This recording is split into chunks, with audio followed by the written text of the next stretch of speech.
बिस्मिल्लाहिर्रहमानिर्रहीम। इराक के साबिक मर्द आहन और सदर सद्दाम हुसैन अभी छोटे ही थे कि उनके वालिद वफ़ात पा गए। उनकी वफ़ात के बाद उनकी वालिदा उन्हें अपने रिश्तेदारों के पास छोड़कर किसी और गांव चली गईं और चंद साल बाद उन्होंने शादी कर ली। जैसे ही उन्होंने शादी की तो उसने अपने बेटे सद्दाम को अपने पास बुला लिया, लेकिन सद्दाम के साथ उसके सौतेले वालिद का जो सलूक था वो काफ़ी बुरा था। सद्दाम के लिए ये ज़िंदगी इंतहाई मुश्किल थी और इसराइली मौरख इम्तियाज़िया बैरून बताते हैं कि मोहल्ले के बच्चे नोमर सद्दाम का मजाक उड़ाते थे। सद्दाम हुसैन के बारे में कहा जाता है कि इस अरसे के दौरान वो कदरे तनहा रहते थे और आस पास के लड़कों पर धौंस भी जमाते थे। 12 बरस की उम्र में उन्होंने अपना घर बार छोड़ा और टिकरेत में अपने चाचा के साथ रहने लगे। उनके ये चाचा यूं तो उस्ताद थे, लेकिन तारीख़ इराक़ पर मबनी किताब the modern history of Iraq की मुसन्निफ़ा ये मार कहती हैं कि उनका माजी इंतहाई दिलचस्प था। अपने लड़कपन में सद्दाम हुसैन हुकूमत मुखालिफ मुजाहिरों में ख़ास सरगर्म रहे, मगर इराकियों की तरह वो बरतानवी नौ आबादियाती हुकूमत और अमीर जागीरदारों के ख़िलाफ़ होते चले गए। 1958 के इनकलाब में इराक़ में बरतानवी हामी बादशाह का खात्मा के बाद मुल्क में पुरतशद्दुद बुरहानी दौर का आगाज़ हुआ, लेकिन सद्दाम हुसैन के लिए सन 60 की दिहाई अहम तरीन साबित हुई।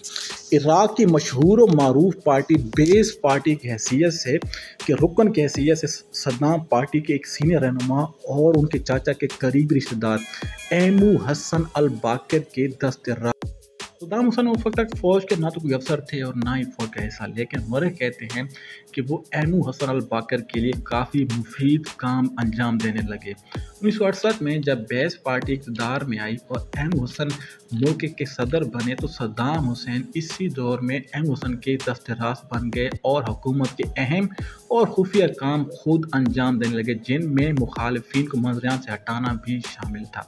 इन मुखालिफिन में से कुछ तो मार दिया गया और कुछ को जलावतन कर दिया गया। सदर बाकर ने इराकी तेल की सनत हुकूमती कंट्रोल में ले ली और जिससे इराकी खजाने पर काफ़ी दबाव बढ़ा। हुकूमत ने मुल्क में तरक्की के नए दौर का आगाज़ किया, देहातों में बिजली पहुंचाई, सड़कें, स्कूल बनाए, लेकिन सद्दाम हुसैन के जो सियासी अज़ाइम थे वो साथ साथ बढ़ने लग गए। 1979 में उन्होंने अपने मोहसिन एमू अल बाकर से इस्तीफ़ा ले लिया और ख़ुद इराक़ के सदर बन गए। जल्द ही उन्होंने अपनी पार्टी की इनकलाबी कौंसिल में अपने और हुकूमत के ख़िलाफ़ बगावत की साजिश का इंकशाफ किया और जिन्होंने बगावत की थी उनको निशान इबरत। सद्दाम हुसैन ने 1980 में ईरान पर हमला किया और ये जंग तकरीबन 8 साल तक जारी रही और इस जंग में तकरीबन कोई 10 लाख अफराद हलाक हुए। इसके बाद 1990 में उन्होंने कुवैत पर इराक़ के तेल को चोरी करने का इल्ज़ाम आयद किया और कुवैत पर हमला कर दिया।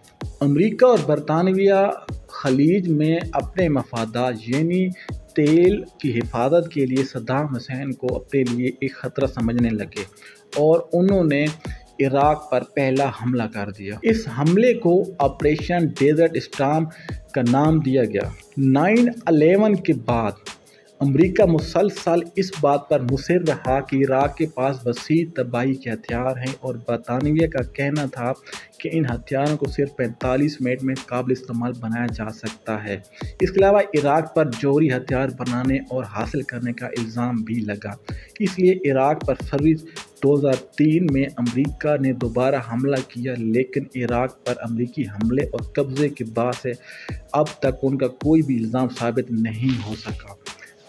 इराक़ अमरीकी और बरतानवी गठजोड़ में शामिल मुल्कों को अगरचे अक़वाम मुत्तहिदा और सलामती कौंसिल की हिमायत हासिल नहीं थी और अक़वाम मुत्तहिदा के मुआयनाकारों ने अमरीकी बरतानवी गठजोड़ से किए जाने वाले दावों की तायीद भी नहीं की। ताहम इस गठजोड़ से हमला कर दिया गया और अप्रैल में सुकूत बगदाद के बाद सद्दाम हुसैन रुपोश हो गए। जल्द ही इराक़ पर अमेरिका और बरतानिया का कब्ज़ा हो गया और 22 जुलाई सन 2003 को मौजूद सद्दाम हुसैन के 2 बेटों उदय हुसैन और कुस्से हुसैन को इराक़ के शुमाली शहर मूसल में हमला करके कत्ल कर दिया गया।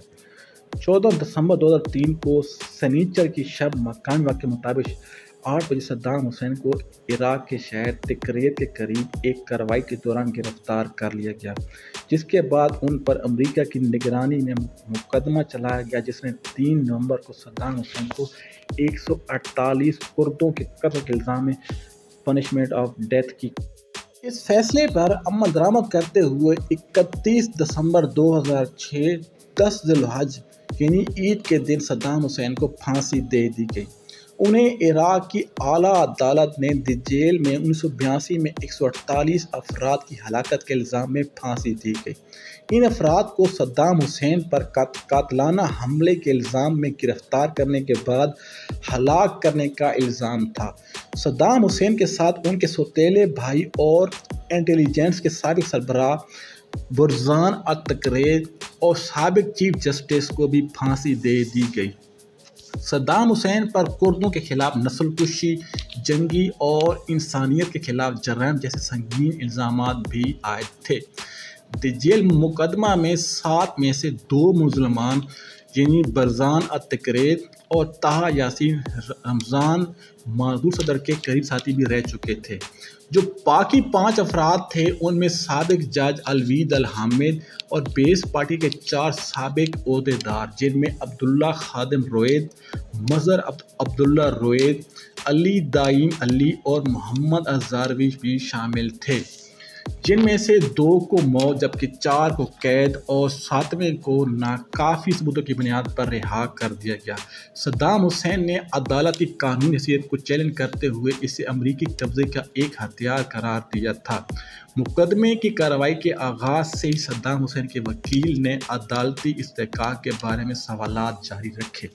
اس مقدمے کے جج کو مقدمہ کی سماعت کے دوران ملزم سے ہمدردی رکھنے کے الزام میں اس وقت برطرف کر دیا گیا جب مقدمہ اپنے آخری مراحل میں تھا اور ایک نیا جج مقرر کر دیا گیا۔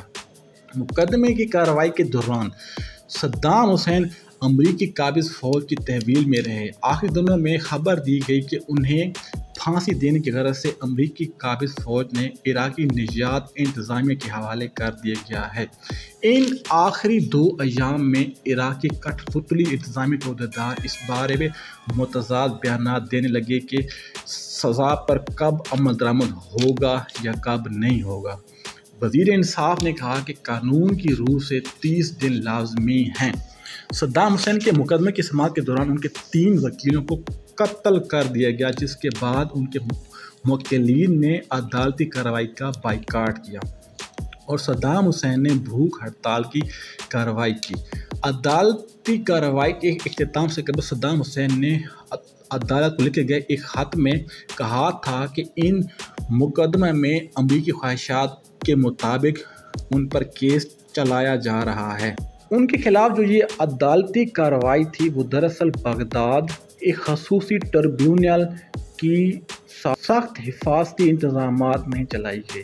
اس دوران 5 ججوں پر مشتمل ایک پینل عدالتی کارروائی کا جائزہ لیتا رہا۔ بہت سے بین الاقوامی مقدمات کی طرح صدام حسین پر مقدمہ ان کے اپنے ہی لوگوں کے ذریعے چلایا گیا۔ صدام حسین نے پھانسی کی پنشمنٹ سننے کے بعد فائرنگ اسکواڈ کے ذریعے موت دینے کی درخواست کی تھی۔ انسانی حقوق کے بین الاقوامی اداروں نے اس قانونی عمل کے بارے میں تشویش کا اظہار کیا، جس میں جرم ثابت ہونے کے لیے شکوک و شبہات سے بالا تر اور اس معیار کو برقرار نہیں رکھا جاتا جو عالمی عدالت کے لیے تصور کیا جاتا ہے۔